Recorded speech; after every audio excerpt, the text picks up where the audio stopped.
Unahin ko muna kayo. Ang kalmot ba ng pusa, pwedeng magkaroon ang isang tao ng rabies? O, kalmot. Okay. Ito kasi ang kwento nitong pasyente na ito. Disclaimer po muna ha. Hindi ko naman po ito forte. Disclaimer po ito ng mga ating magigiting na mga veterinarian. Pero gusto kong ibigay sa inyo bilang isang awareness lang. Base sa kwento ng pasyente na to, naway makapulutan ng aral. Kasi itong pasyente nakisabay lang sa kanyang anak dahil 4 na araw na silang pabalik-balik dito, kabayan, dahil yung anak nila on and off ang lagnat. So bilang isang concerned citizen, kabayan, tinanong ko, ano ba ang kaso ng anak mo?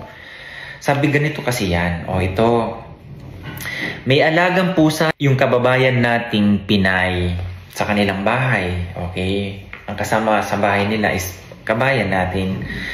Yung alagang pusa nitong kabayan natin, okay naman, nakikita daw na itong lalaki na inaalagaan naman ng kababayan natin Pinay. As in, alagang-alaga talaga. Ngayon, itong alaga ng ating kababayan, siyempre yung pusa na to, nakakalabas ng bahay. Ngayon, pag uwi ng bahay, isang araw, may kasama ng manliligaw. In short, may stray cat na nakasama na umuwi sa bahay. At yung bata, gustong-gusto daw yung pusa na yan, ganyan. Accidentally, yung bata naapakan yung buntot ng pusa na stray cat at nakalmot yung bata. Simula nung nakagat itong bata na to, the second day, nagkaroon na ng lagnat hanggang ngayon. So, 4 na araw na to. Posible ba na yung stray cat na yun na kumalmot dun sa bata, may rabies? Kabayan, posible. Bakit nung nakalmot yung bata, nagkaroon ng mataas na lagnat lagi? Okay? Ngayon, paano ba nagkakaroon ng rabies? Hindi naman kinagat yung bata, kalmot lang naman. Ganito po kasi yan. Based on my kasi may nabasa din ako, syempre, may konting ideya din tayo kung paano. Parang tao lang din yan. Ang isang sakit o isang infection, hindi yan basta-basta natatransmit sa isang tao hanggat hindi galing yan sa kung saan. Hindi po ba? Gaya din ng mga stray cat na yan. Siyempre, pag yan nasa labas, hindi natin alam kung yung pusa na yan o nakakaapak yan ng mga infected na particles. O yan, ng pusa na yan, nakikipag-away. Siyempre, nakakagat yan ng ibang kalahi niyang pusa na hindi natin alam kung yan ba ay infected. Siyempre, natatransmit din sa kanila yan. Hindi natin alam. Okay? Kaya safety lang lagi.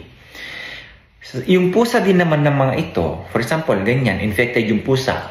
Mahilig sila yan, di ba? Na dinidilaan yung kanilang mga paa, ganyan, at kahit yung mga balahibo. Ang tawag po dyan is allo grooming. Nag-allo grooming yung mga yan. So, pwede at possible na yung paglaway-laway nila dyan sa kanilang mga paa, pwede na itatransmit yung rabies na yan. Hindi po ba?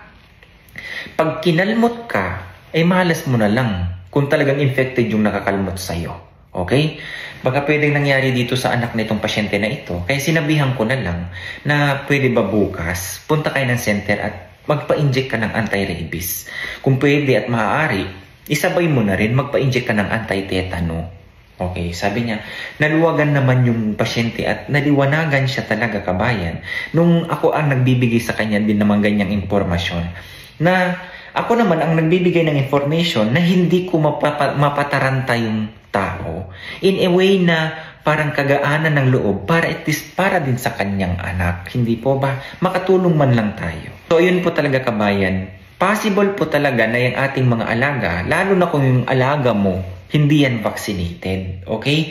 Kaya nga dapat kapag tayo nag-aalaga ng mga ganyang pet, make sure na yung ating pet vaccinated. At the same time, tayo na may-ari ng mga pet na yan ay vaccinated din for our safety. Okay?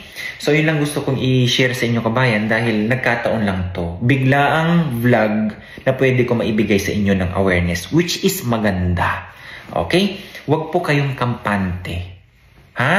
Sa mga alaga natin, hindi po natin alam, lalo na yan, galing sa labas, mahilig ka mag-alaga, o mahilig ka magpakain ng mga pusa, mga hayop na yan na gala sa labas. Hindi po ba? Pwede at maaari po yan na makatransmit sa inyo ng kahit anong infection. Okay? So, thank you for watching, guys. Alagaan po ang kalusugan na hindi po biro ang pagkakaroon pag yan napabayaan yung rabies na yan. Pag yan napunta sa ating mga brain cells, utak, saka nagkakaroon ng mas malaking infection. Okay? God bless everyone. Bye-bye.